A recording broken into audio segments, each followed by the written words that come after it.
live in scarcity. I don't. I ain't coming from yours. I'm coming from mine. I'm going for mine. Look, and I know it's owed to me. It's owed to me because God wouldn't have gave me the vision to do it. So he didn't say, hey, for you to do this, I need you to steal or take away from this. No, I need you to collaborate. Absolutely. And do something great together. And I think people kind of miss it. Hey KC, it's Feel Good Friday with the KC Connector. I'm your host Bree, your local realtor and community connector. Today, in honor of Women's Appreciation Month, I get to sit down with an incredible woman, Geaneen Anderson. She is one of the founders of Echoes of the City and the mastermind behind Black Wealth Week that took place here in Kansas City last month. If you weren't here and you didn't attend, I'm so sorry to you. It was a phenomenal week, but don't worry, we get to talk a little bit about what went behind it all, if there's more to come in the future, and a little bit about how Geaneen is pouring into her community here in KC. So stay tuned, you don't want to miss this.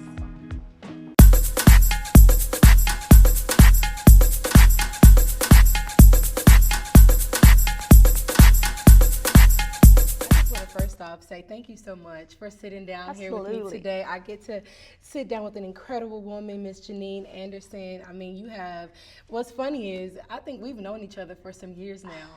It's been a while. It's been a while. At least 4 or 5. Yeah, it's been a while. And it's like how time just kind of, and I do feel like, I mean, the time that I've been in Kansas City, I was telling my friend the other day, everybody that I met when I first got here, like 9 years ago, or even in the midst of that time, I have either re-encountered or just either stayed friends with. And it's been amazing because I feel like it's, I don't know, full circle moments. It's full circle moments. Yes, I believe nobody meets anyone by chance.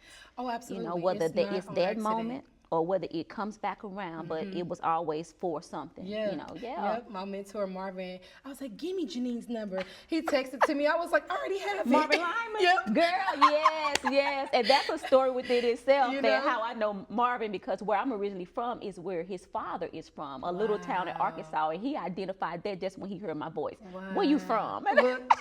I was going to say, okay, so before we even, I'll give my little spiel. Yeah. Welcome to Feel Good Fridays. I'm the KC Connector, Brianna. Like I said, I'm here in honor of Women's Appreciation Month, celebrating an incredible woman who, like I said, I've known for some years now, who has had an amazing impact on community and is now a grandma. And, you know, she gets to talk to us a little bit about her nonprofit, her business, and what you're doing in the community and what you do with your family. So thank you so much for being here. Thank you for having me. I don't take that lightly. And before we even dive into Echoes of the City, who is Geaneen Anderson? You said you got the little twang in your voice. Yes. Where are you from? So I'm Geaneen Anderson. I'm actually from this little bitty town in Arkansas called Eudora.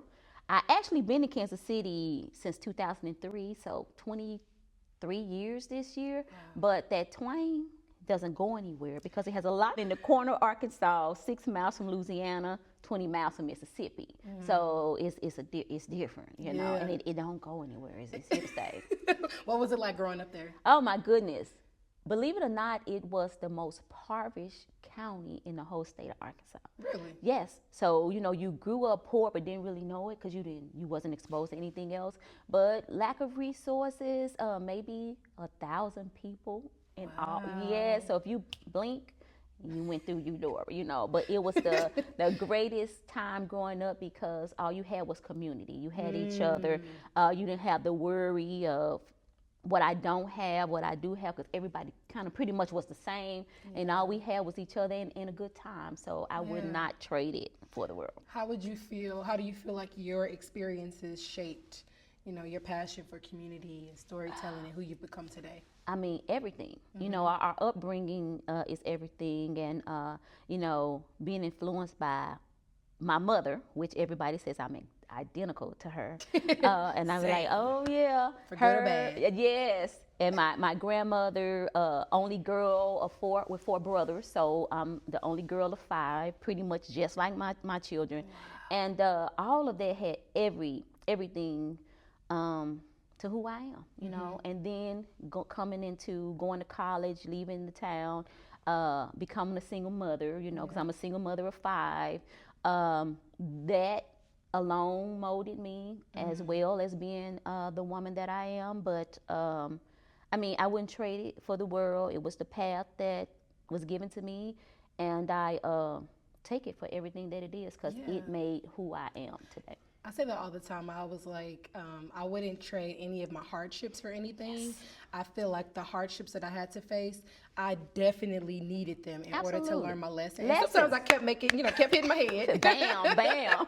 But, after a while, I'm like, okay, you know what, God, I hear you. I hear you. I'm going to get my act together. So. Yes, that part. Yes. You know. Were there any like specific family members or mentors that played a factor into, or do you even keep in touch with any? Because I know I love adopting new mentors and like, meeting people who are wiser than me and know they can kind of teach me some things. What was that like for you? Well, most definitely my mother.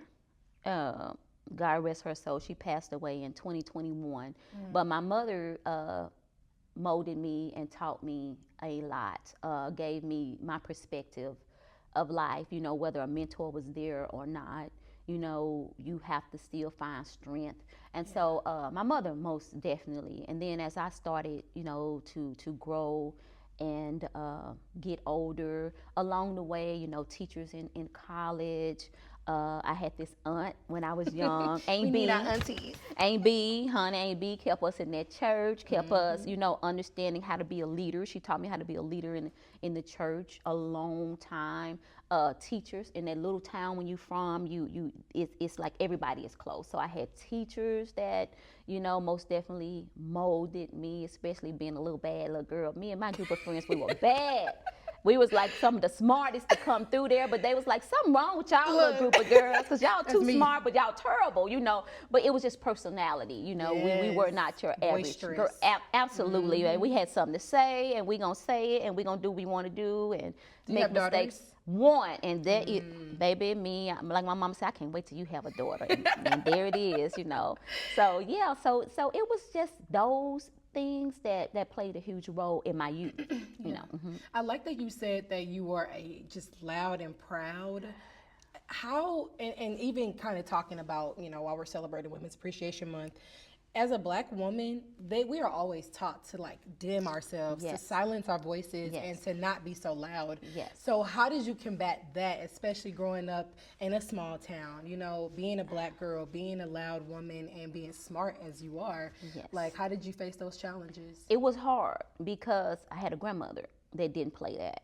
And she was taught that little girls are not supposed to be loud, they're not supposed to laugh, they're not supposed to, so it was kind of very, very challenging because I would show out and cut up at school, and then get home and had to be in this box. But the moments in school were enough, because it allowed me to be a leader, be president of this and president of that at school. But then you had to come home and go back into this shell. And it was hard to balance that. And I look at that in my daughter because I feel my daughter is very bold. She has a lot to say. And I used to find myself when she was young growing up to try to say, hey, don't do, and then I realized, oh, now I'm being my grandmother, because I saw her push back as kind of disrespectful, but it wasn't. It was just, hey, mama, this is how I see that. And so I had to start identifying that, oh, that was me, but my grandmother kind of put me in a box most of the time because I spent a lot of time with my grandmother. So that was kind of challenging for me. And it is even something I dealt with as an adult. I actually had to go to therapy to find out why do sometimes I'm bam, bam, bam, and then sometimes I get in certain situations and I'm back reserved. So I balanced that a lot as a kid. I balanced that a lot, but getting the help and identifying that you're going back to 5 years old when your grandmother put you in a box. I mean, I shout out to Deborah Lynn because she helped me to identify all the way back to when I have these tug of war moments within myself. And I'm like, oh, that's little 5-year-old Geaneen going into that box, that my grandmother put me in. And so that was challenging, but I had to come back to the boldness that was still in me that I could get in trouble with it at school. Yeah. Do you feel like there was ever a moment in your life where, because I know when I was a kid, I was a little bit more reserved, and then I found my voice in college, and then in my 20s, I kind of was a little bit more meek again because I was told in the workplace to silence myself. And then I became a mom. And now I'm like, no, actually, I do have a voice, and I need my son to see that I have a voice Yes. so he can respect that as well and know that he has a voice. So do you feel like there was ever a point in your life where your voice was taken away and you had to kind of re-embolden yourself? And then when was that? Absolutely. So, unlike you, when I went to college, I went into a box because keep in mind, I could be bold and boisterous at school. You know, I graduated with 60 people. That was it. But then I come home and I had to be in a shell with my grandmother. And so when I went off to college around all these people, I was afraid to be a leader. The amount of people was a shock. And so I was reserved. But at the same time, the leadership was in me. And what made me come out to be a leader was when I started having children. So now I can't be this because the babies are watching. I'm a single mom. This is not going to get me what I need to provide for them. And so I realized when I had my first child at 22 that, oh, the boldness has to come out to some level or degree because you have to provide for this child, regardless if it's a two-parent household, regardless of what do you want from your children. And you have to execute that, not emotionally, not about who's giving you this and who's helping with it's about the end goal of what do you want your child to be like. And so it took a sense of boldness for me to come out to represent that. Because in this world, if you can't do that, you'll get trampled on and you'll get left behind. And now it wasn't just about Geaneen, it was about my son Braylon. And I had to step up. I was forced to step up. Oh, absolutely. And it's something about when you become a mom, when a little person is like relying on you, and they look to you like you're the superhero. Oh my gosh. And you're all that they can see. It's just changed the game. It changes everything, and I appreciate you for sharing that. Now, I'm gonna kind of switch gears a little bit. Now, I know Echoes of the City, you guys are doing such amazing work, and I was telling my friend Sheena, I was like, where did these people come from? Everybody the wanna know whole that. week was amazing. I mean, it was jam-packed. Y'all on the news. I was like, whoa, okay, so I need to see who's behind it all. And then when I found out it was you, I was like, Geaneen. I know her. Inspired you to even start Echoes of the City, and who are your co-founders? So Kenya Williams is the other co-founder, and Kenya is a student of mine, former student. So I used to be a school teacher for about 10 years, and so by profession, I'm a financial broker. And so I teach financial literacy. I help people understand how money works, how to get plans in place. And so I ran into Kenya some years ago, and I was telling her, hey, this is what I'm doing. And she had all these books, on money and stuff. She's like, oh, that sounds cool. Can I do it? I'm like, absolutely. So I started training her and different things like that. Now, Kenya is very skillful, right, in videography. Very creative person. I've been knowing her since she's probably 13. And so she did all this amazing stuff at Paseo High School. She was telling me all about that. And then one day, believe it or not, this was like first originally birthed maybe 8 or 10 years ago, a long time ago. And she was like, G, because she called me G. And I said, hey, I'm Miss Anderson to you, but some kind of way I'm G now, right? I'm like, I'm going to adopt that name. I like it. She's like, I'm grown now. But she was like, hey, I have this vision of Oprah's masterclass. And I'm like, oh, so you want to get into the videography? She said, yes, but I want to do it with leaders in Kansas City community. I'm like, that's cool. She's like, well, I want you to be the Oprah. I was like, I like to talk. Everybody know I like to talk. I'm not afraid of the camera, And I'm like, that's an amazing idea. So let's talk about it. I watched a couple episodes. And I'm like, that's cool. But of course, we never did it. That's how long ago it was. And so Adrian, which Adrian is another agent in the brokerage. Back in 2023, she was on social media, and she saw this Black Wealth Week in North Carolina. And she said, look at this, G, this is cool. And I looked at that, I said, this is cool. I said, you know what? We should do that in Kansas City. Absolutely. I said, how about let's go check it out. Us three went to look it out, to scout it out. Went to Charlotte. We reached out to them, and they said, oh, yeah, come on, let's go. Y'all could come.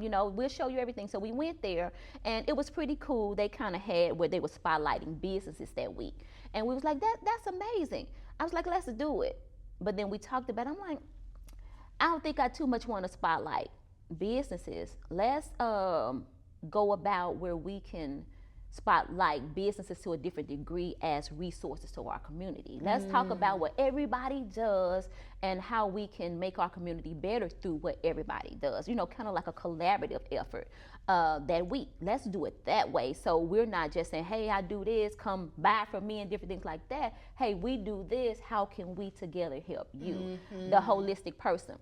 And so as we talked about it and really wrapped our minds around it, I'm like, hey, let's bring those two things together. Yeah. Like the Oprah Masterclass type of vibe and Black Wealth Week. So let's do documentaries on individuals in the community and just talk about when they were born to where they are now. So that's why we call that Roots and Rise. So we picked out some individuals, we told their stories from when they was born, where they grew up at, any kind of situations they had. I'm talking about hardcore questions, not about all the goody good stuff. Let's show the community who you really are. Absolutely. Because with that in mind, people will respect you, people will respect what you do, and people will understand how hard it is to do something for somebody else. Absolutely. All you've been through, and now, bam, you're doing something for someone else. How selfless that is to put on for someone else after you've done all of these things.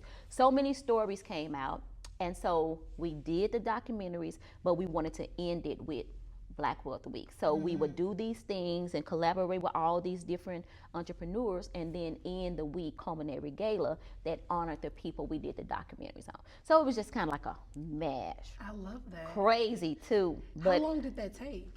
Because I'm like, to do a documentary, then you got to edit it, you got to film it, you got to get B-roll, you have to, come on, it's a lot. Anywhere from 4 to 6 weeks. Wow, per individual. Yep. Yes. Yep. And we did from the beginning to the interviews to the recording to all that. And it's a nonprofit. So how did y'all get funding for everything?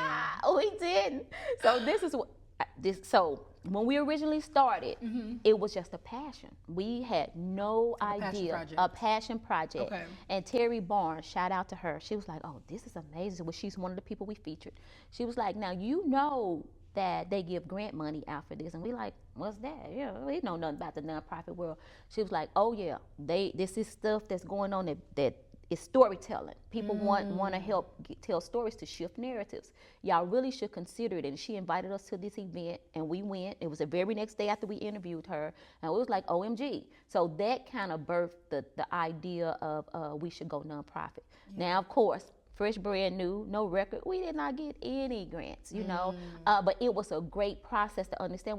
I'm not gonna give you no money. You have no track record to prove anything. Yeah. But the fact is, and I thank God that it was a passion originally. Okay. So it was I'll say, we didn't get discouraged because we were not getting anything.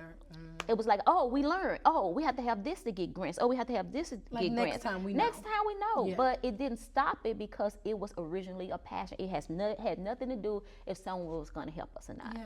And you just wanted to shine light on entrepreneurs. Just feature other people. It had nothing to do with us. We were not trying to get anything out of it. We just wanted to feature people. And that's why it's blessed. That's why it became so blessed along the way, because we had nothing. And you're not going to believe this. We didn't have a camera.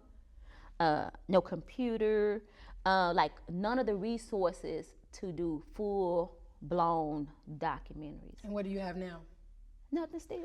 I was going to say, how did y'all end up executing? Like, what had to be done? When he gives you a vision, he brings the provision.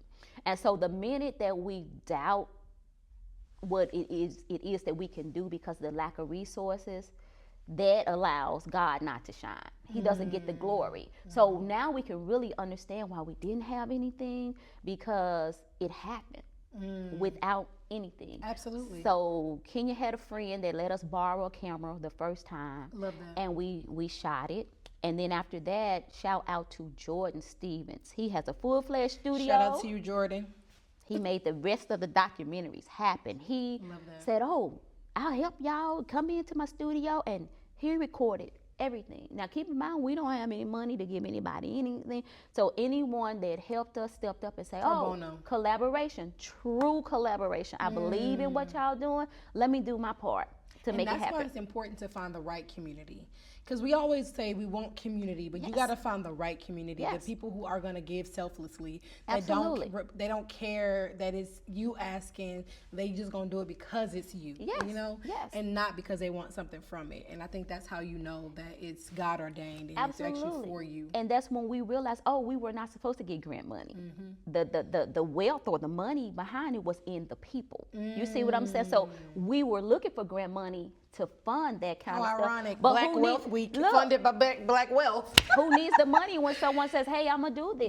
You Yes, see what I'm saying? So absolutely. that's just what we learned through that. Absolutely. Now, what were some of the challenges besides the obvious, right? What were some other things that y'all were like, okay, this is what we need to prepare for next time? Yes. Because Well, some of the things that we kind of ran into along the way was, of course, people. It's always people, who don't actually believe in what you're doing, or, kind of have negative things to say, or kind of put you in a box to say, oh, no, don't do that. You're not going to be able to pull that off. And, and when you have something just so big and you're excited sharing it, and then you get that punch in the gut, it was really about keeping our head on straight. And staying aligned to the vision that me and Kenya both had, because we both saw the exact same thing. Yeah. So we knew it was God sent, but listening to people could easily shift you.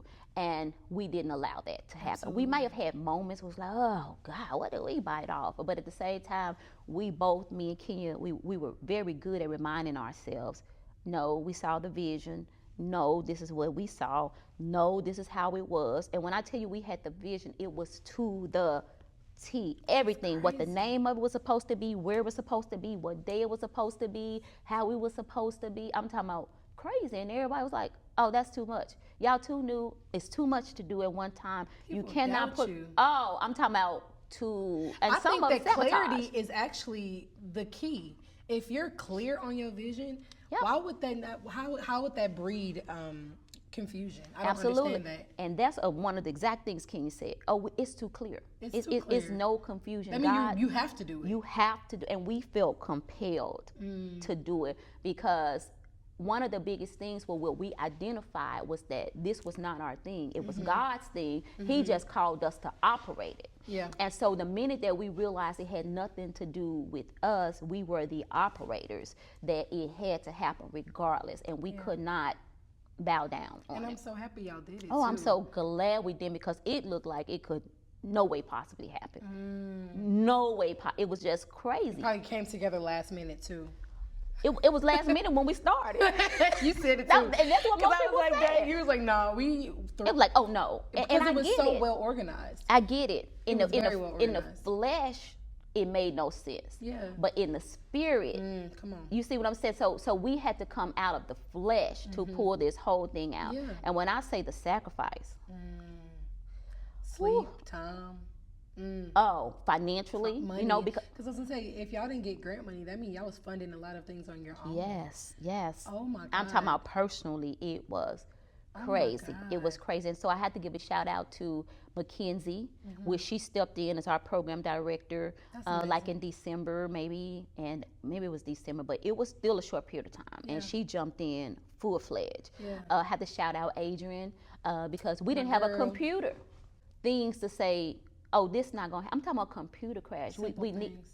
And that's how you know it's amazing. My pastor was just talking about that. The enemy will try to destroy it when it's so close, and that's how you know you're getting to that point. Yes. When the enemy comes in back, because it's almost like things kind of keep happening. It was just out the blue craziness. Like this stuff would craziness. never happen. So we knew it was a spiritual attack. So we had to think in the spirit realm. Oh, it has to. We must be on the right track. We must be on the. And Yes, there we go. yes. You had to be on the change your mindset Why on how else you would you see be it. trying to sabotage it like that? It would be real easy if it was not supposed to happen. You know what I'm saying? Absolutely. But it was not easy. It wasn't easy, and that's what makes it so much more powerful in the end. You Yeah. just like almost want to cry. I'm a crybaby, so I be crying. because God had to get the glory He through had it to. all. And that's why I say I don't ever discount my hardships. Yes. I'm never upset about them because it's for some reason, right? And in the end, I'm like, whew, happy to be on the other side of it all. But Because that opposing force goes to work, you Oh. know you're on the right track. Oh, That means, I'm definitely on the right. And I'm that's definitely such a moving. beautiful message right there. You know you're doing something right when the enemy comes in and attacks you. And you know the bigger the attack, the bigger the blessing. The baby. bigger the blessing. Absolutely, that part. Okay. Yes. So how did Echoes of the City? Who made that name up? Oh my God, that's a story within itself. Me and Kenya spent hours to hours trying to think of the name. And so we came up with a name that was called Black Print. And we was just so attached to that name. And that was back in maybe, I loved it. It was back in June, beginning of July. And we had set up, all the stuff with what you call that? Your domain. We had paid for all that. And then the very next week, we saw on I want to say Facebook, that someone came out and shout out to him. I think it's an educator. I can't think of his name, but he had a podcast that was called The Black Print. I saw that. I said, Kenya, we looked that up, and where did this come from? I'm like, we couldn't, and we were so discouraged. I'm like thinking of logo designs already in my head. We had it all. Oh my goodness, all of that's it. Cute. And so we were so discouraged, and we just went back to work, and we could not figure. So when I say 24 hours, we was going 24 hours, and then finally, I just said forget it. But Echoes of the City was one of the names we kind of came up. We was messing around with AI, giving us some suggestions of it, and then we was like, I don't like that. And then finally that night, I'm like, I'm tired. It was about 11 o'clock at night, and we're like, let's go to bed, try it again. But we were still texting because we didn't leave it alone. And then I was like, Kenya, forget it. And then we both woke up the next morning and we was like, some kind of way I slept under the Echoes of the City. She said, me too. And that's how it ended up. But it was the last resort. And we was like, let's just choose something because I don't want to deal with this no more. And it ended up being Echoes of the City. And y'all both thought that thing? That's why I'm telling you how divine it y'all was. Both said Echoes of the City. Echoes of the City. Separately? Separately. After a long day of all these choices, that to me would have been like, oh yeah, this is. I said, me too. That's what I have, and we fell at the left. And I said, okay, that was God again. So the name is Echoes of the City, and everybody seemed to have loved that. Every time we tell somebody, they was like, ooh, I was like, I know that they not and y'all like just it. woke up in the middle of the night. I was like, we just gonna say Echoes of the City. Yes, it was forget it. I'm not dealing with this anymore. Echoes of the City. Oh my gosh, yes, that's I kid you hilarious. Not. I kid that you is not. so divine, and Yes. I think that was a clear indication Clear. that this should have been a thing, which obviously, right? Because it's doing amazing work. So, but I know that your organization talks holistically about your 5 pillars, which is mental, physical, time, social, and financial wealth. Yes. Okay, so can you walk us through what those pillars are and what they mean? Yes. So holistic wealth is very important in our community, and it's so easy to lean into one. Everybody wants to go after the bag, but what does it mean if you get to the bag and you can't keep the bag, And usually the things that affect us is the whole person. If we're not the best version of ourselves. And so mental is so important because if your mental is off, it drives us. You know what I'm saying? I can't get up and work out. I'm so mentally, clean. I can't clean. I can't do anything. So our mental wealth, in my opinion, I don't want to prioritize them, but it's very priority, top on the list because your mental has to keep you right to think clear and to make right decisions. And so physical, what good is $1 million if I'm gonna die tomorrow? What good is that? So our physical health is so important, especially as African Americans when we deal with so many health issues, just like my daughter, God bless her heart, but she went in the hospital on March the 1st, but we just got out yesterday. She had after the fact preeclampsia, so it reminds me of how important and she didn't do anything wrong. It was just physical health, preeclampsia, any little thing could take you out. Yes. And you have to be on it. You have to be able to recognize it. You have to know yes. that is an issue because preeclampsia after pregnancy, didn't even know. So not even physical wealth, but being aware. I didn't either. And I'm telling you, and I don't mean to get off track, but one of our photographers, Naomi Hill, shout out to her, at the Black Wealth Fest, she was having a conversation with me. We're just having a general conversation. And she said, yeah, I had a twin sister. But my twin sister passed 2 weeks after she had a baby from preeclampsia. That's another important thing of listening to people because I thought it was only prior to. So when my daughter got this massive headache, if she hadn't planted that seed in me, that would have been the last thing I would have thought that she had preeclampsia. Blood pressure. So it was just a headache that brought her to the hospital? But I had checked her blood, and I had took my blood pressure cup that day to her. 205 over 115. Are you serious? Yes, and the baby was 5 or 6 days old. No. She was still swollen. And I'm thinking, oh, your body is just adjusting. But if Naomi hadn't planted that seed in me that Friday before, I wouldn't have had an idea it was preeclampsia. Oh my and she just gosh. got out of the hospital yesterday. The other day, which is Thank God. the 16th of March. Yeah. She went in March the 1st. That is insane. Preeclampsia. And so many black women go to the doctor and don't know. And because they a think lot that- of black women pass away. Yeah. She said 2 weeks after she had the baby from preeclampsia. So How do we not catch that? Like, I'm confused. physical wealth is so important. So we Yeah. have to understand our bodies. We have to be healthy. We have to know all of the signs of different things. Yeah. That's important, because that would have been devastating. Yeah. And then when we move on to time wealth, time is so important to execute everything. How to have I don't hate to use the word balance, because sometimes when you're building something, you have to be a little unbalanced. But how do you still be a mother? How do you still, be a grandmother, an auntie, a friend, run your business, or be an employee? How do you manage all those things and be successful in all those things? Well, you have to understand that time is a gift. Yeah. And a lot of people take that as a leisure. Yeah. And so when we are not able to manage our time, we can't possibly be successful, because our attention is pulled in so many different areas. So you have to manage that. And then your social wealth. Oh my gosh, who are you around? Who are your mentors? Who is your circle? That determines, in a nutshell, pretty much who you are, what you're going to be. Because they say you are the closest are- people to you, the five look. closest people. And if you the top of the circle, Baby. you in the wrong circle. Absolutely, because you can't grow. You can't so grow. you have to have that person to hold you accountable, that person to nudge you, that person to make you uncomfortable. And so to hit any goals in your life, social wealth is so important. And social wealth is around us. Some of us have a social wealth where we got friends that take us in the club every weekend. Yeah. That's social wealth. Might not be the best for you. Not saying going to the club is bad, but what are you doing? Your social circle is very important. Absolutely. And then financial, and not just about becoming wealthy, but economic mobility. Are we getting jobs in our community? Are we providing resources in our community? So we have to be all the way well-rounded in that, and making sure that the people around us is holistic in all areas.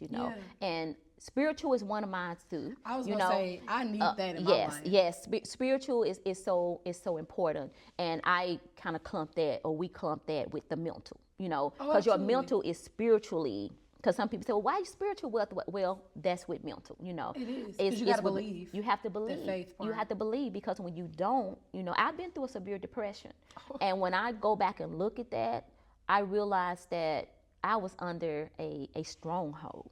Because the minute that all of my mental illness was giving me, I was spiritually unaligned. Because way if I was spiritually aligned that I would have even believed the stuff. I wouldn't have believed half the stuff that was giving me this. People call me delusional, and I take it almost as a compliment sometimes. Yes. Because and then they come back and be like, oh wait, no, you're not crazy. You just really believe in yourself. Faith is strong. Oh Yes, my gosh. yes, So I do. if my faith seems delusional to you, I will gladly be delusional. I just go by what it told me I am. I'm so sorry. Right. I believe what. So Right. Exactly. So Exactly. sorry. I'm just Yes, saying. yes. So I think that's definitely a good point. Yeah. Now, kind of shifting gears a little bit about who was behind it all. I mean, this is pretty much a movement, and really, I do. Before I even get to that question, I did want to ask one more thing. How are you guys as an organization, so all those pillars I think are actually very important. I wish that more Black people took that more seriously, because you did talk a little bit about therapy before, and I also think that that's something else that can play into your mental health, Absolutely. and the success in it. But how are you guys using these pillars to continue on? Is the nonprofit only this week, or are you doing something collectively to be able to use those, Yes, to so provide it to, Very good question. Because what Echoes of the City is doing, we're building on those 5 pillars as programming through Okay, there we go. the nonprofit. So through our programming, we're focusing on mental health heavily, all of them heavily, and that's what Black Wealth Week was about, bringing all 5 of those in the forefront. Yeah. But as we build Echoes of the City, we will have programming in all of those areas. Okay. Because that's a future piece of us, is that we really want to have a facility and people can come and get all of those things, free mental health therapists, free resources, workout classes, nutrition classes, learning how to manage your time, learning how to find a job in workforce, all those different things. So as we move forward, that's exactly what our whole goal is, to build on that. But in the near future, we're working on providing, information on that. We are going to start this youth component where we teach youth how to do storytelling, how to get to the career that they want. But we have Adrian, which is a mental health person, and we have Arthur Seabury, which is a mental health person. And so we're going to start doing groups.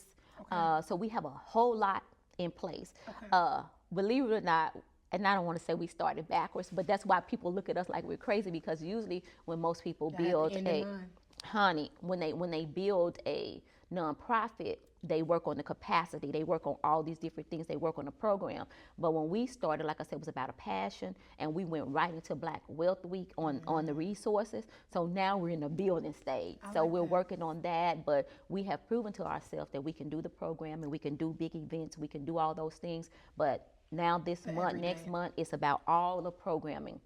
Planning is what we're working on. And I know I heard you earlier talking about you were that was the day, what today was about.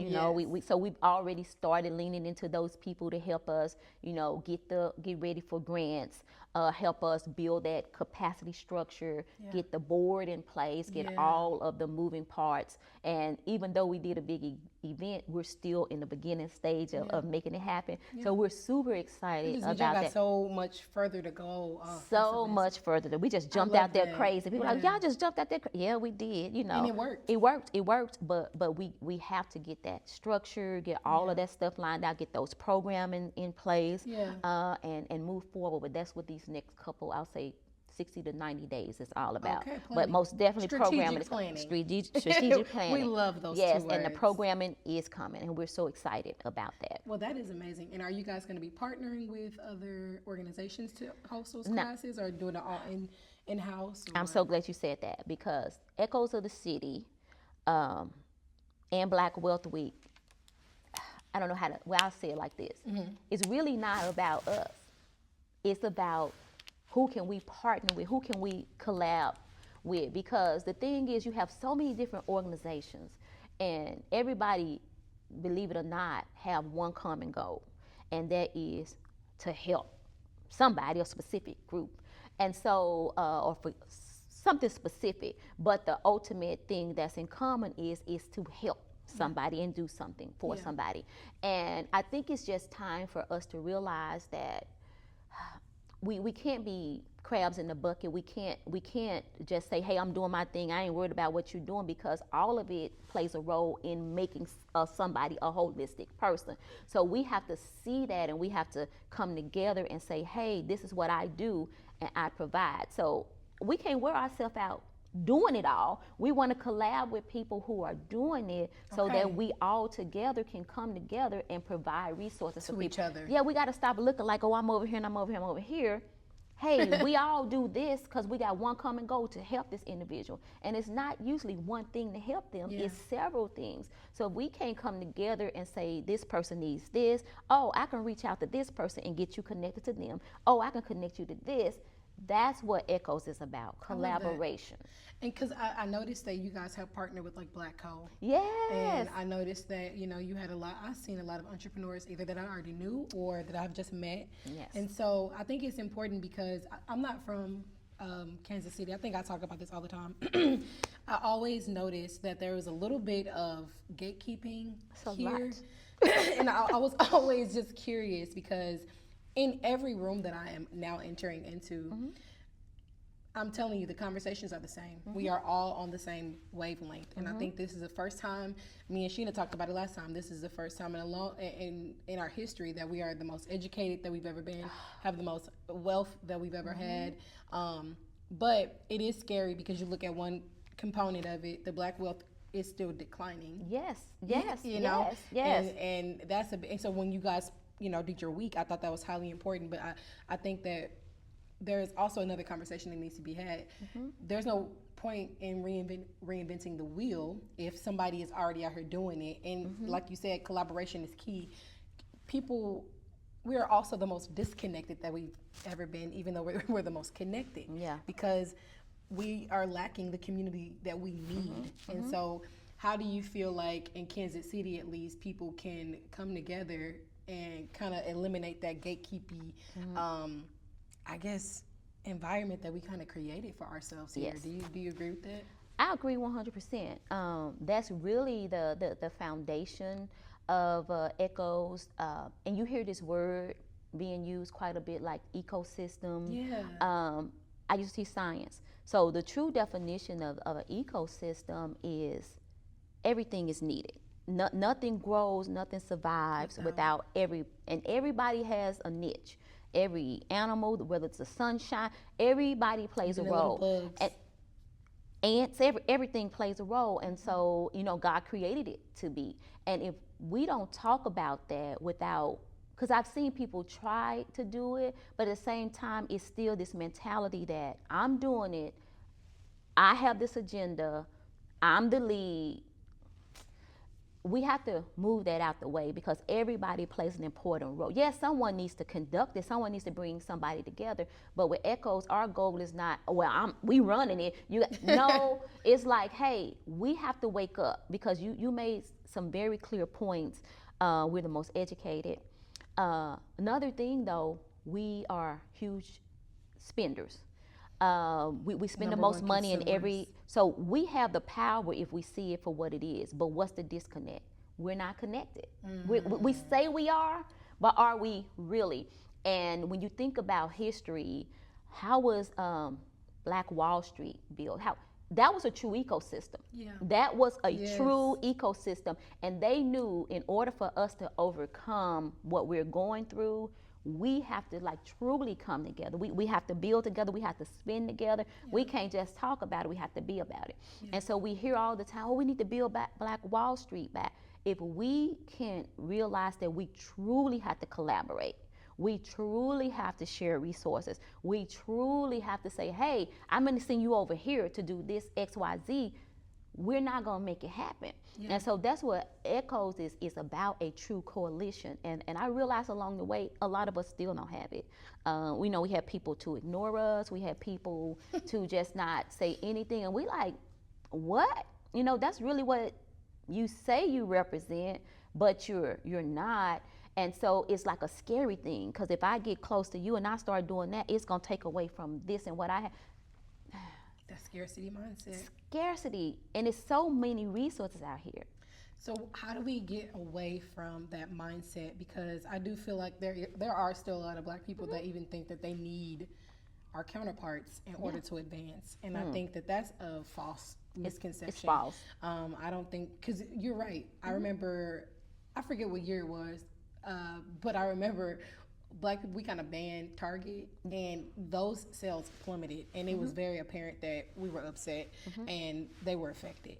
And so it's clear that when we do band together, truly, we do make impact, huge impact. Huge impact. What can we do, or what is the mindset shift that needs to happen in order for us to truly believe in ourselves? Because I do think that there's still a slight disbelief that, yeah, we want to support, but it might not be, because I think we are also really hard on ourselves. We're harder on each other than I think other people are on us sometimes.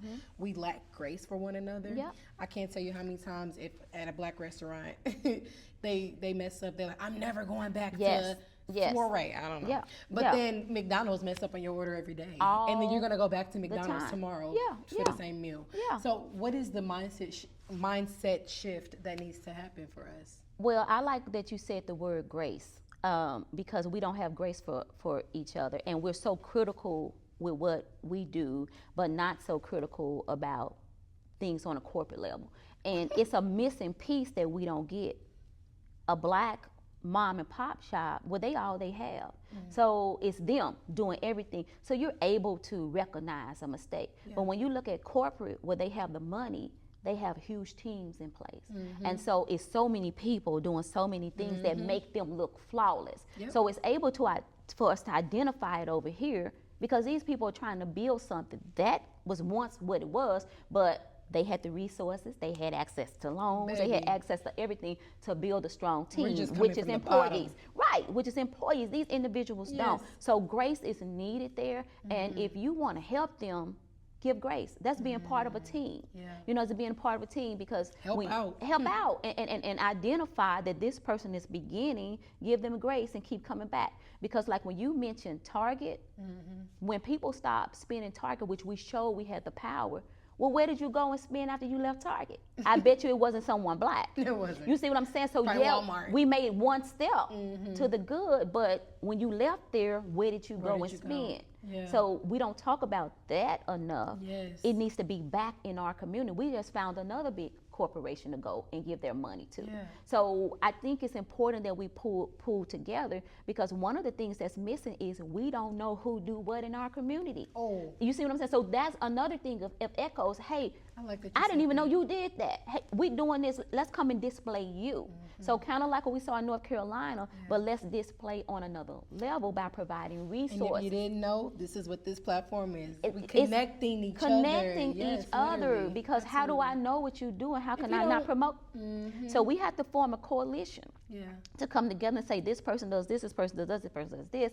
Because when we do make big moves like leaving Target, who we going to next? Where we going, y'all? We're going right back to somebody else. And so is Echoes of the City going to be that space for us? That's what we're creating. Absolutely. Okay. Absolutely. Because that was the whole mission of Black Wealth Week. And that's what we realized, because it was wonderful. And some people was like, oh yeah, I got it. But then we realized in the journey of trying to get people to participate in that group, in that week, some people didn't get it. So they still was, oh no, and we don't want, no, it was about, hey, what day you want to do something? And we'll just say, hey, this is Black Wealth Week. Brianna Blocker is having a come learn about your house. You see what I'm saying? It's just during that week. So we could help market it and show it as one unified front that our community is doing and providing all these resources. It wasn't that Echoes, I don't know, I don't want to do that. I want to display Brianna and what she does. I want to display this therapist and what they do. It was about that and completely that. Okay, so what's next for Echoes? Like, what do y'all have planned for next year? Are there any new documentaries that y'all are going to be planning for? Absolutely. So then what does that look like? So the documentaries are an annual thing. Okay. And so we will still do that every year, because that's really the foundation of Echoes, is the storytelling, the documentary. Even it's two parts, okay? So it's the documentaries, but at the same time, we will put on Black Wealth Week and programming throughout the year leading to that around the holistic wealth. And so, because the documentary is all about displaying this person and how they go through every single thing that you go through, they just overcame it. And so if you have a goal and a dream, here's a person to look at in our community that had the same issues, but they made it through. Yes, and so that's why they kind of merge together, and we provide the resources to make that holistic person. So documentaries every single year. How do you select the... Good question. So last year when we selected it, just so you know, it was hard, meaning that myself had went through some mental things. I was in isolation. I probably had not been out the house for 2.5 years. Same with Kenya. She was going through some mental stuff. Believe me and Kenya did not, and me and Kenya like this. That's how we knew it was an opposing force, because the minute we went to North Carolina, it was kind of like, I hadn't seen Kenya since May of that year, 2023. And all hell broke loose. I'm telling you, all hell broke loose. And so I was in an isolation mentally. She was going through the same thing. And we both were feeling that each other had abandoned each other, for each personal thing that we were dealing with. And it was crazy, because the birth of this came from that hardship, of that isolation, depression. I'm talking about, it was crazy. And when Kenya reached out to me, I didn't even really want to talk to Kenya, because I felt abandoned. And she wasn't talking to me during that time, because she felt the same thing. And so when we talked, when she first reached out to me, I didn't even want to talk to her, and she was like, the Holy Spirit told her to reach out. And basically, to make a long story short, I went ahead and had a conversation with her after I had told her I didn't want to talk anymore. I didn't want to talk. The Holy Spirit told me, no, don't do that. That's not how you operate. And then we ended up talking a week later. And immediately when we started back talking, we got into, where we both kind of made mistakes, and we realized that the enemy had, put that wedge between us.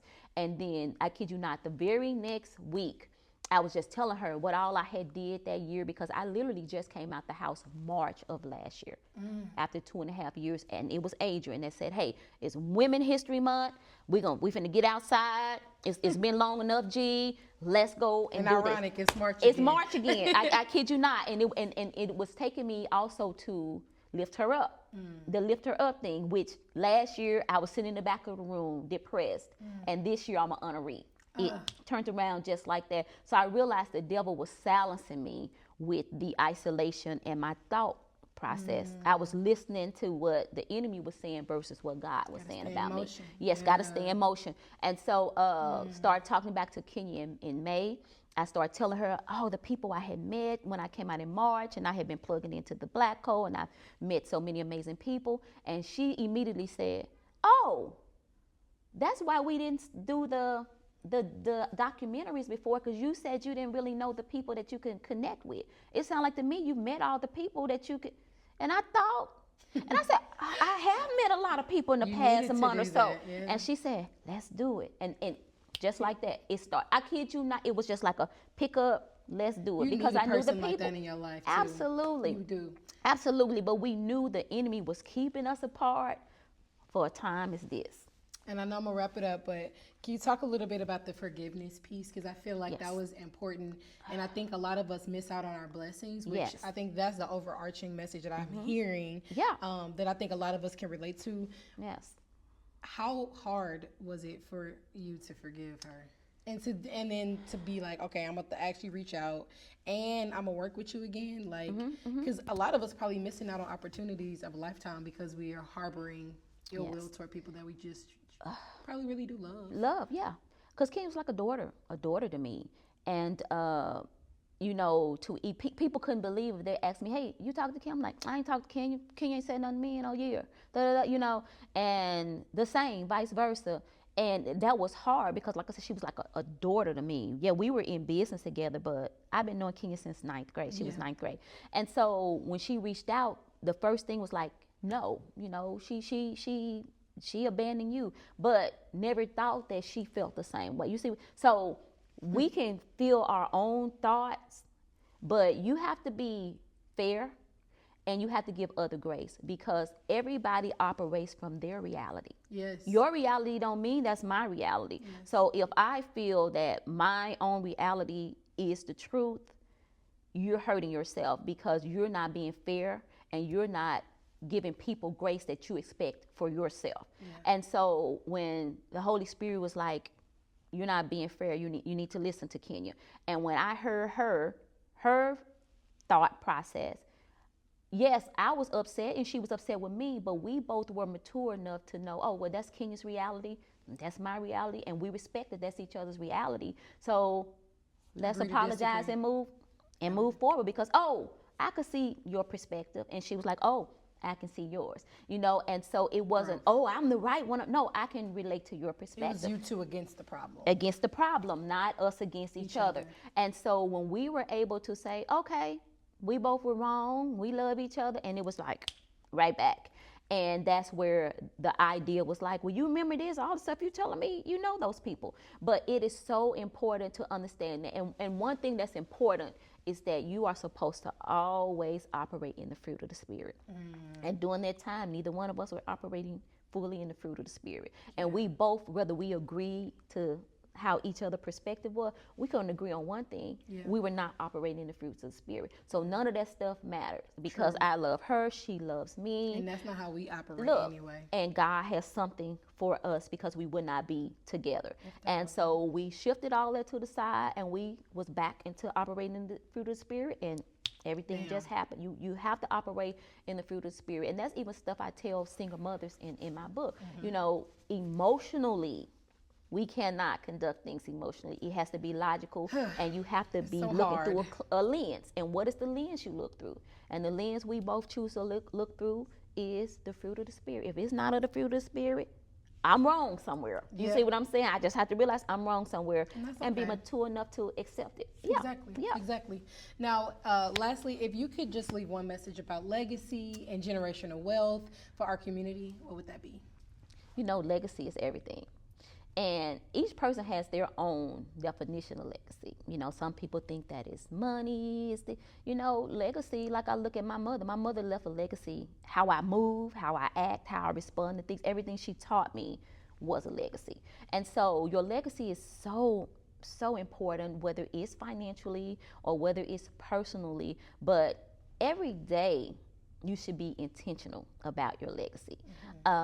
What do you want people to think about you when you're gone from this world? What do you want, like now I got, this is grandbaby number 2. I have a grandbaby, but he's 5. And then I have another grandbaby number 2. And I think about what my grandbaby's gonna think about when I go. Because I look at my children and they love the legacy that they love grandmama in their own way. So we have to be intentional about our legacy, because what we do now, believe it or not, we're writing our stories. And we are creating history. And I don't think a lot of people live in the moment identifying that. We are writing history. We're writing our own stories. So we have to be intentional about it every single day. And what's important about those things is, am I being the best version of myself? So am I leaving a good legacy mentally, physically, socially, time-wise, and financially? So it's not about the one thing. All of that plays a role to legacy, and we have to heal in those areas so we can leave great legacies in all of them. Absolutely. Now, how can we support you and your organization? Well, helping Echoes of the City is simply, we're always looking for donations, like we already discussed. We have no money, but it's really not about the financial support as well. We're always looking for volunteers. We're looking for, people following us, making comments, because as we build, our engagement is very, very important. The lives we touch, the people we touch, which that's a whole nother story, because that has been amazing. So I do have to thank everybody that has been support. I mean, it blows my mind, because sometimes I look at our social medias and 100,000 people have seen it this week. Really? 70,000, 80,000. Tell us how to follow you guys. So we are on every social media handle. Well, I'm going to list them. We're on LinkedIn, Facebook, Instagram, TikTok, and YouTube. So our documentary's on YouTube, and everything is the same. Echoes of the City, KC. That was for me, so I wouldn't get confused and get lost. Get lost on Kenya was like, let's make this simple for G, because I'm old, right? And so you can find us on all of those things. Support us, follow us, share us, and then support the events, the documentaries, everything that we do. We can start there, because every support is not necessarily financial, but just plugging in. Want to collab with us, see if it's something you can fit in that you want to do, because Echoes of the City is not just about us, it's about us, as a community, and what we can do for one another to heal. And you're going to be next weekend, right? What's the day? This coming weekend. I don't even know what today is. Today's the 17th. This weekend. Where you going to be at, baby? Lift Her Up. I want to be a Lift Her Up. I am an honoree this year. Yes, congratulations. Thank you. She deserves it. Thank you. Of course. We love to. I'm so proud of you. I mean, the minute I met you, I think we met through Adrian. Yeah, and then I feel like every year you've kind of just elevated and have become another mentor I can adopt. Absolutely. I love mentor. So I appreciate you so much. I'm going to give you your flowers now, because you deserve it. Thank you so much for being here. Yes. Thank you guys for tuning in, and thank you to our venue host, the Venue North, a lovely Black couple. They are amazing, and also a part of the Black ecosystem that we're trying to build here in KC. So we appreciate you both. We appreciate the viewers. Please subscribe to the KC Connector. Subscribe to Echoes of the City. Please follow all of their content. And if you are someone who is interested in just making a difference in your life, connect with Geaneen. I mean, she has all the information about financial literacy. If you're looking in that space, I'm trying to partner with her. in the future. I So got you. we're going to be doing some things together. But in the meantime, we appreciate you guys. Have a great day on purpose.